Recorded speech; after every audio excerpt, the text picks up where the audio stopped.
Good evening. Today is January 11th, 2021, and this is the 35th episode of New Paradigm. I'm your host, Sargis Sangari. My show today was going to be with my dear friend Michael Yon, who is the most experienced living combat correspondent of our day today.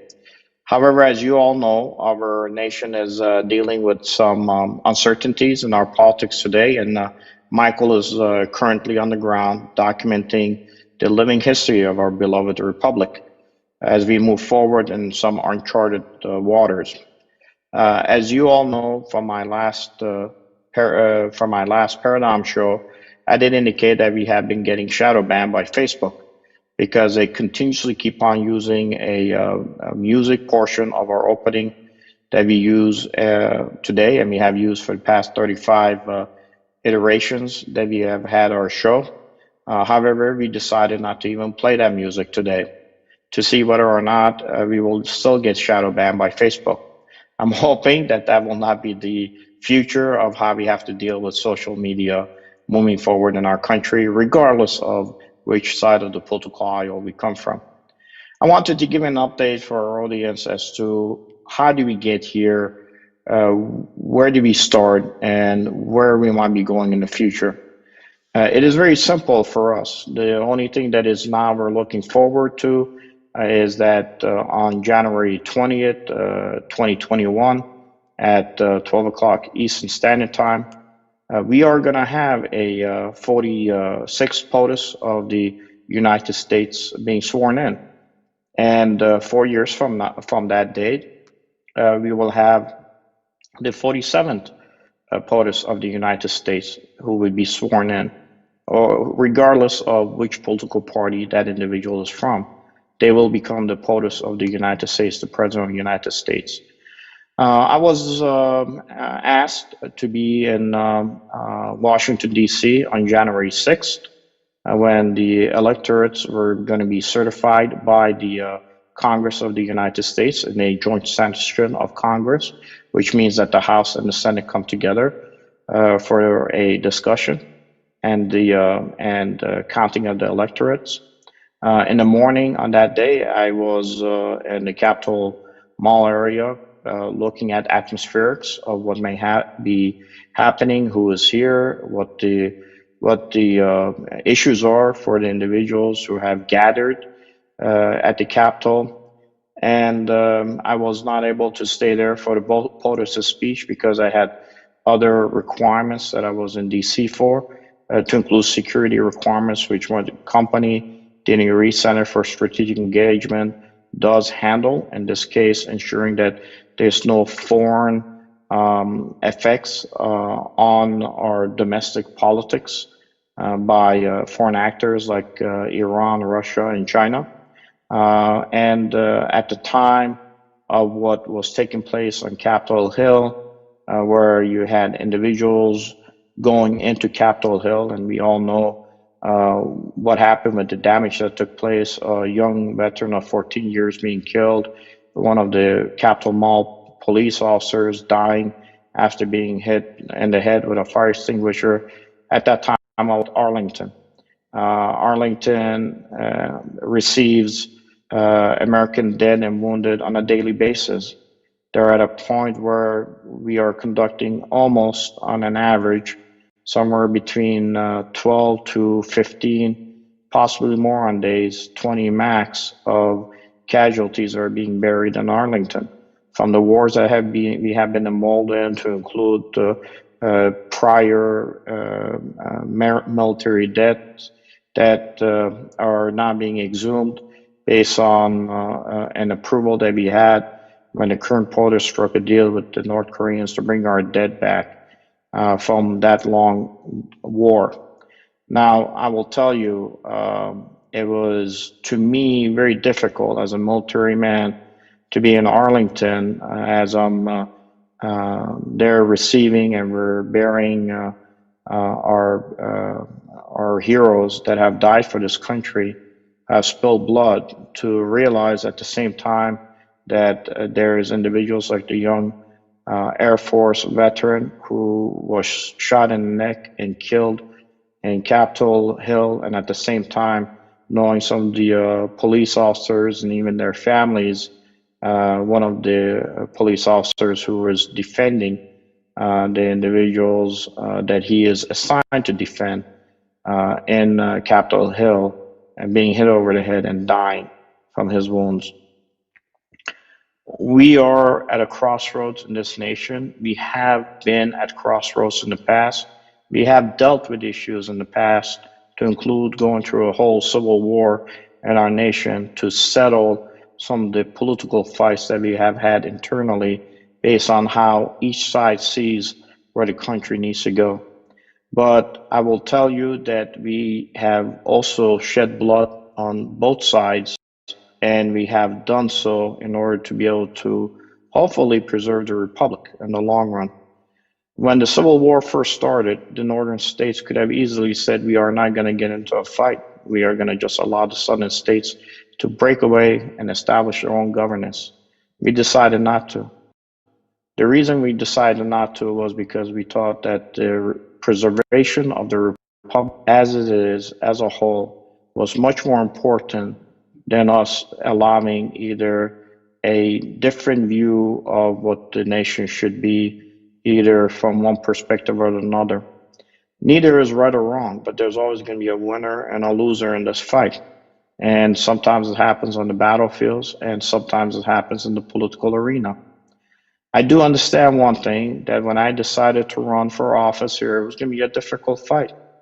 I was running against a minority whip. I was running in an election that was going to be very difficult, with machine politics controlling everything. I wasn't even getting support from my own political party here, which today, if you even go on the Illinois GOP website, today you will not see my name or picture or how many votes I garnered, even on the Illinois GOP site. Out of 89 individuals who ran in Illinois, only 13 individuals' names were chosen by the people in the lead of Illinois GOP to be promptly displayed, and they all lost in this year's election. There could be debate as to how someone wins or loses, why they win or lose, what happened within the elections, what systems were used, what methods were used to be able to garner victory for one side and a loss for another. But at the end, it was a process. And the day after the election, I picked up the phone. I called the incumbent that I had lost to. I did not concede in that discussion, but I did tell the incumbent that we're all Americans and that we need to work together. I called her on her personal cell phone, and she reciprocated because I reached out and I said that we as Americans need to work together. If she needed any help, I would be willing to help. And she did the same after I offered that to her. On that Sunday, after that phone call, I started receiving affidavits as to what might have been possible election issues, or what we can call election fraud issues if need be. I turned those affidavits over to try to push them through the proper channels in our own Illinois GOP, and our Illinois GOP was not interested in pushing those affidavits forward. So I still took it upon myself. I worked through other channels when even my own party, in this case, did not support me in the process, or our own lawyers that we had hired. And we finally were able to get those affidavits done through other members of the Illinois GOP, and we were able to send those forward. I even reached out of state. I was able to push those affidavits, and eventually the main belly button for all affidavits that are being collected throughout our state to be sent forward. I have sent those affidavits both to Sidney Powell and Rudy Giuliani, and I have sent them through other possibilities and other teams that are at that time and are still working with the current campaign for the current POTUS that are trying to still deal with some of these issues in the courts.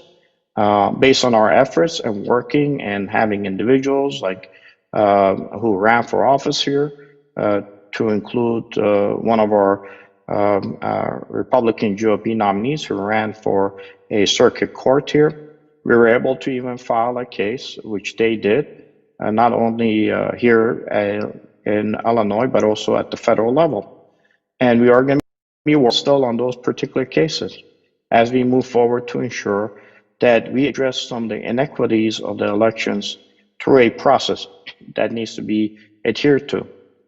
Sometimes these processes take a long time, but it is very important for me to not just run for a race. If it was about me, I would not even thought about pushing those affidavits.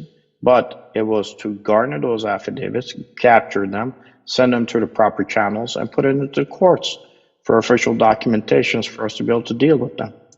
Will it change anything in the long run? I don't know, because we can only do what we can and in what we can affect. And in this case, we have done it at least through our processes the best way possible to affect a future change for not just me, but future generations. We have young men and women. At the time that I have worked on those issues, I have supported young men and women who from my own community decided to run races. At the local levels, on 6 April, we have elections. In those elections, I have had the pleasure of having three Osirians from my community who made a decision that they want to run. Part of the reason I decided to run because I wanted to get my ethnic community involved in running races. And it was important because we were not participant in the political process at all. In the 100 years that we have been here, we only had one individual in Indiana who had made it to U.S. Congress, and it was short-lived because he passed away because of medical complications. But again, as I have said, we never were able to really have a voice, and my job was to get us involved in the political process. I've had two young ladies who are running in Skokie for Park District who sat with me with their husbands and asked me for opinions on what I learned from my race. And I had a young man who was running for trusteeship in Lincolnwood who came and sat with me too. I've also sat in council with the Lincolnwood mayor and others that are interested in running as independents in the 6 April election. So there's multiple things that I have done. As I have supported my party the way I can, I have supported those individuals who needed their voice heard by ensuring that their affidavits were captured, processed, and sent through the proper channel. At the same time, I have reached out to members of the other party to include the individual who is going to be the next representative of the 9th Congressional District, at least for 2 years, the same incumbent. And I've said that we're Americans, we have to work together as best as possible to keep this nation together. I will tell you one thing I've learned through all these years is that extreme views are passionate, but those extreme views that are passionate usually do not lead to good decision-making processes. Two parties is how this nation runs. The reason it is designed that way is a 50+1, which is how it is designed to run. That's how our founding fathers put the Constitution together and two parties emerged. You have conservatives on one side, which are represented by my party. Conservatives in themselves are individuals who are the voice of reason that says we need to slow down with how we are progressing the nation. We need to make sure that there is a slower process in getting to where we need to be. On the other side, you have the liberals. You have the liberals, you have the progressives. The liberals want to see changes faster. And as much as the conservatives need the liberals need the conservatives, because together we are able to move the country and the republic forward in a systemic process where we are able to address the issues of everyone, not too hastily and not to a point where we are not able to move off of some of the conservative views that may have bogged us down from moving forward at a pace that'd be much more reasonable for us. And talking to a friend of mine, the only way I can explain it is that when you are the adult in the car, in this case a driver, and you have your young son sitting next to you, and your young son wants you to drive the car at 60 miles an hour to get to that finish point, and you have your mom sitting in the back seat who's saying, slow down. We don't want to get anyone killed because you're driving too. So you, as a leader, have to find a medium point to be able to satisfy both. And I think that's basically where we are when it comes to leadership. You try your best to reach across the aisle to work with both sides to get us where we need to be. One party rule doesn't work. It has never worked. Three parties have never been able to function in our government because the third party that has always been introduced in this government has lasted maybe at the max 8 years. They fizzle out. The Constitution has put certain parameters on us that it makes change slow. It is by design. It takes its time. It is the reason why we end up sometimes being where we are, where we want to see changes, but those changes come at very slow incremental processes. The problem in our nation is not that we have the left and the right, or we have conservative and we have liberals. The problem is that we have ultra views on both sides that have sometimes strained our ability to work together in Congress. And it is those ultra views which is why I ran in the 9th Congressional District. If you think about it, the current representative in the 9th Congressional District who beat me is in her seat for the next 2 years. The House currently belongs to the Democrats. The Senate belongs to the Democrats. The current POTUS as projected that is coming in is a Democrat. With that said, even in her own party, she has not been given any prominent seats or changes, even after she has decided to stay in for 2 more years. Why? Because if you look at her record, she is not an individual who has shown that she can reach across the aisle, work for the other side, even though her party controls not just the House, but the Senate and the presidency, as currently projected. So within her own party, she cannot reach across the aisle. That is understood. Extreme viewpoints sometimes, even if they're in politics, and some members of Congress do possess them, puts those individuals in a position where their views and their extreme political vision becomes much more important than being able to move this country and the republic forward for the betterment of us advancing together as new technologies make our life easier and gives us a new platform on world stage. Keep in mind, as we are trying to work together, we have enemies out there. We have Iran, Russia, China, who do not share our viewpoint of what should be the future of not just our nation, of our global community. They have a different vision of it, and they will try to push their vision. China has 2 billion individuals that live in this country. They want their vision and their viewpoint to be the global viewpoint, as we have 300 million plus Americans who do not share in that ideology. And I hope they don't share in that ideology. Some do. Some are tied to China politically and financially. Some are influenced better than others. But in the long run, if you look at majority of Americans, we all sit in that center. We are able to work together. It was very heartbreaking for me to be standing in Arlington as we received our dead and understanding that what was happening in our country, not just on the 6th and what has happened in the past in 2020 throughout our cities and what may be projected to happen in the future. Those individuals who died for our nation, who sacrificed their lives, they were progressive, they were Republicans, they were conservatives, they were Democrats, they were Christians, they were non-Christians.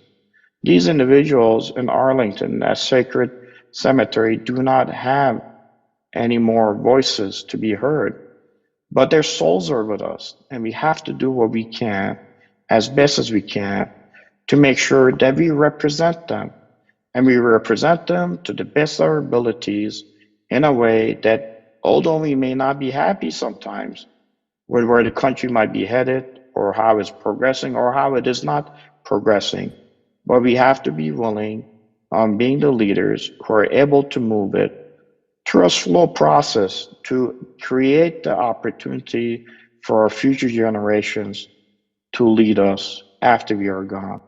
And I hope one day we'll get there.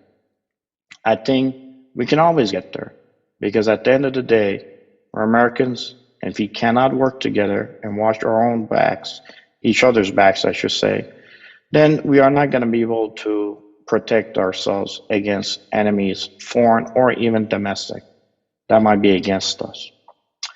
I want to address an issue from my penalty perspective that has been brought up multiple times. And this issue is what is being discussed currently in the use of military forces in the United States. There's videos of some young men and women who had entered the Capitol when the police began engaging them, saying, "Why are the police firing at us?" The police were firing at you because that's their job. The police have a job when they're assigned to be securities at that facility to protect that facility. They may agree with you philosophically on why you might have been there. They may agree with you that they can understand why you might be frustrated to have been there. When I was there in the morning in the National Mall, you had millions of Americans who, out of their time, their pockets, their money, they took time to travel to DC. They did it because their viewpoint, they felt that nobody was listening to them.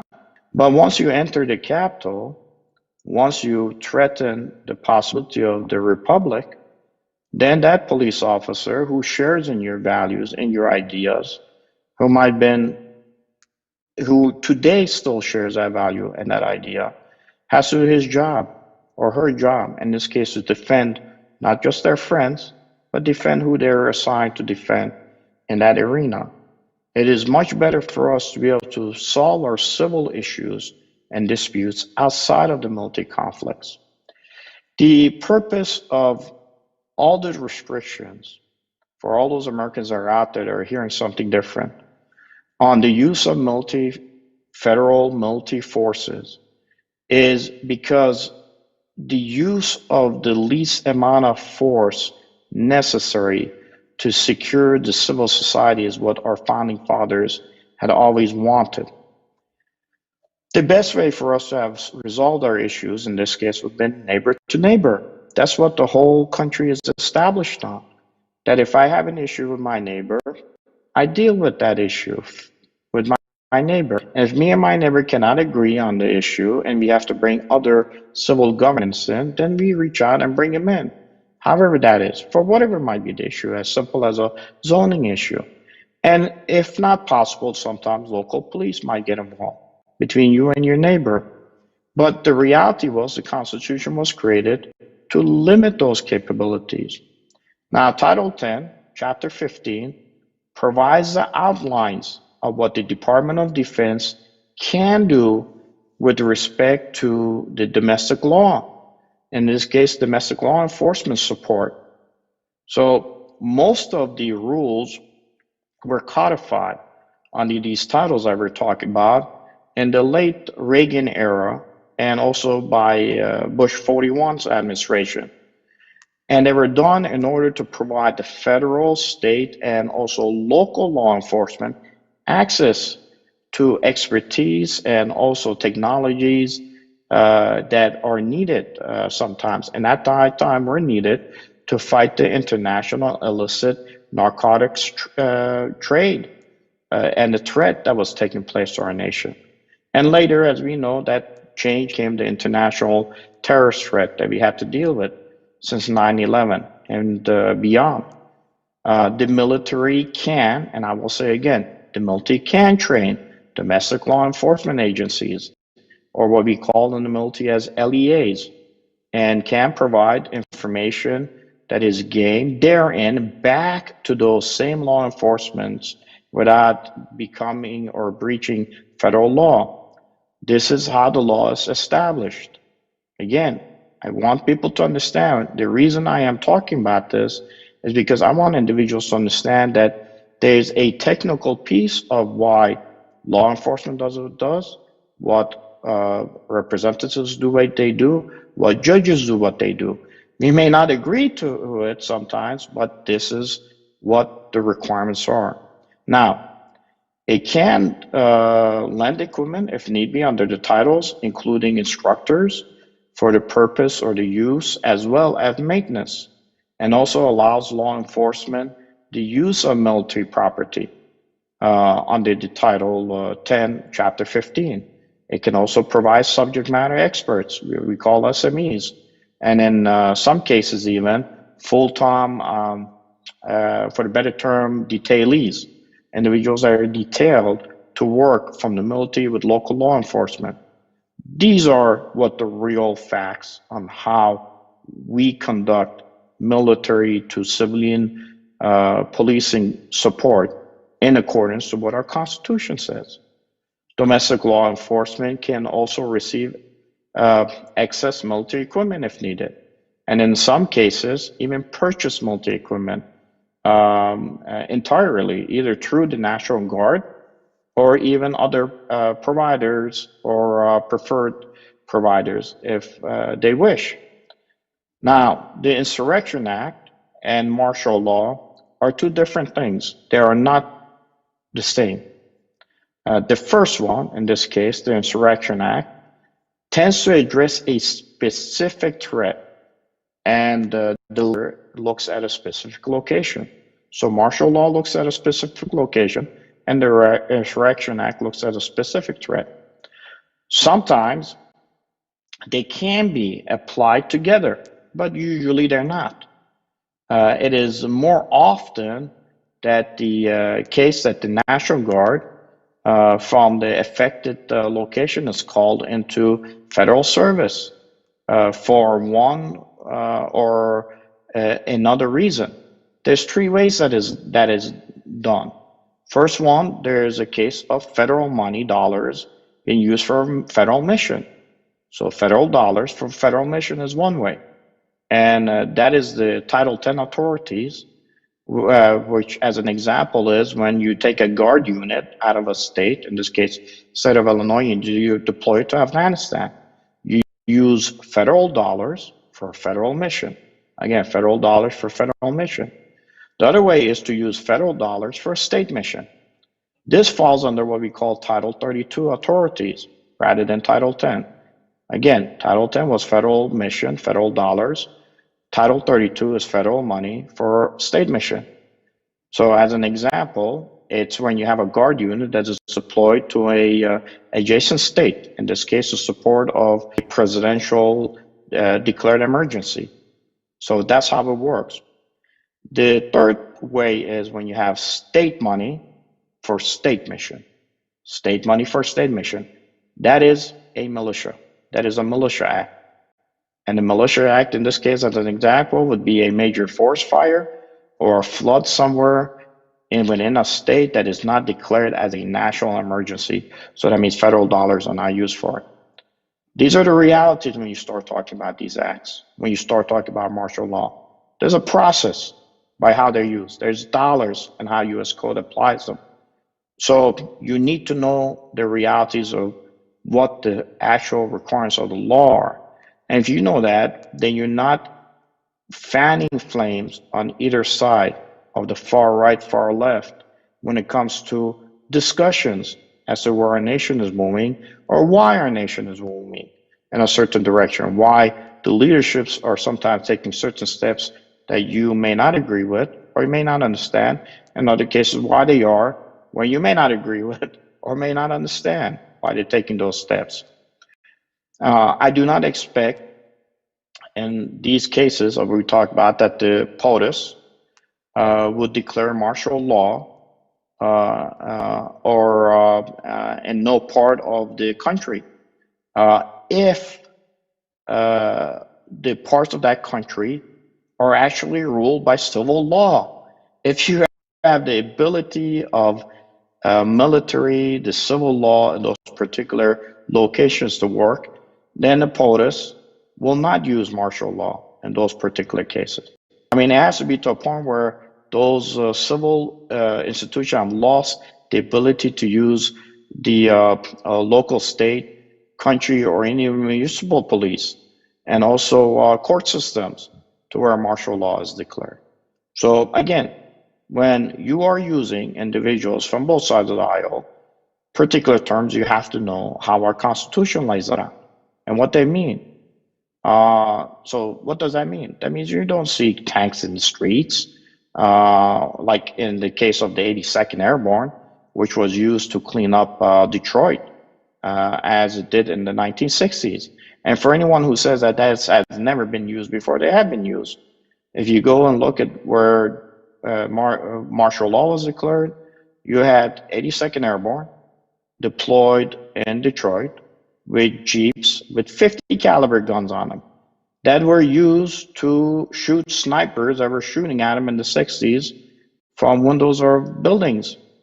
So, yes, has it happened in our past? Yes. Do we want to get there? No, we don't want to get there. It is not the best place for our nation to be. We want the local authorities and local civil authorities to deal with these issues as needed. A POTUS, any POTUS, if he feels necessary or she feels necessary in the future to initiate actions in connections to a national emergency under what the current POTUS has signed, which was a 2018 executive order, and use the Insurrection Act to address the situation in multiple states, can use it. Now, what would the example of that be? An example would be in what is being discussed today in our political dialogue, if in this case he has evidence, and must have evidence, that a foreign actor in this case was involved in itself in the, let's say, the 2020 elections, and that the regular systems of justice, whether it was the Department of Justice, the FBI, Department of Homeland Security, and any other government capability that is out there, could not, cannot, or even may not be able to, as some on the right would like to believe, will not act. Then that POTUS has a right, if need be, to use it. However, with that said, I would expect the POTUS to use whatever assets that that POTUS has, that he still has faith in, I would say, to move in a coordinated way against the principal foreign actors, both overseas and any domestic accomplices. But there has to be a process even to that. It is part of our Constitution, it's part of our laws. It's been used before, but you have to have those requirements in there. Now, it would be unusual for a regular civilian court to use classified military information that is obtained information for prosecutions if need be, and also adjudication. So that being the case, the law makes it clear that you would have to use some sort of a military capability, or in this case, military courts, or you can say military tribunals. But again, I go back to what I want people to understand. Everything is a process. They're laid out there, but because they're laid out there, it does not mean that they have to be used or will be used. But you have the ability. Keep in mind that both the Insurrection Act and the pronouncement of martial law have been used again many times in the past. So anyone saying that this is a unique or unprecedented is just not aware of the history of how they've been used. However, I will tell you, as a Republican who ran in my congressional district, that I have not heard anything about the current POTUS as of today. It may change tomorrow, taking either action, nor have I heard anything about any specific unit being mobilized or identified for immediate action on issues that maybe some of you out there believe it should be used for. Our system of government works when we work within the system of the government. And it works when we're much more realistic about what we're using systems of government for. We use them for one thing only, regardless of where we are. Whether our views are more conservative, more liberal, whether we are Republicans, Democrats, or independent, we use those mechanisms that the founding fathers laid out for us and the requirements that we have within those mechanisms to be able to move our nation to a point where we can have smooth transitions in our governmental systems. We may not be happy about those transitions sometimes. We may not be okay with them. We may even fear them. But those maturations of how the government works are there. And I can guarantee you one thing. On the 20th of this month, if not on the 21st of this month, in accordance to the Constitution, we are going to have a 46th President of the United States.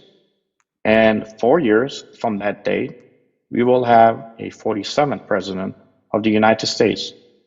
If we get to a point where we do not have follow on executives to be part of a co-equal three branches of government, trying to move this nation to a point where all the political maturations and issues are resolved, then we won't have a country and we won't have a republic.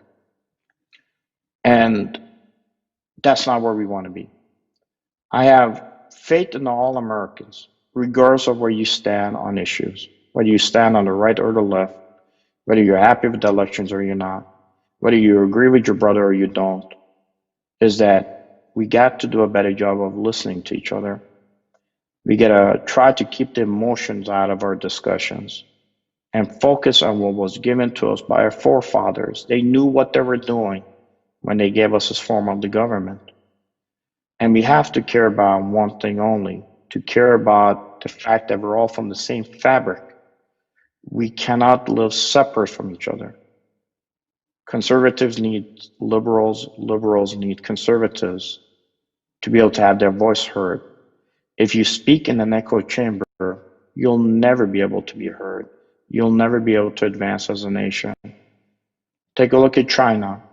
China was given, by the blessings of God, every capable technology that the world uses today, whether it be gunpowder or other technologies. Because they were so one-minded focused and one-party focused as they are today, they couldn't advance those ideologies. Why does China try to come to the United States and steal our technologies? Why do they send their children here to be educated, to go back to work for their government? Because their ideology of one-party rule is flawed.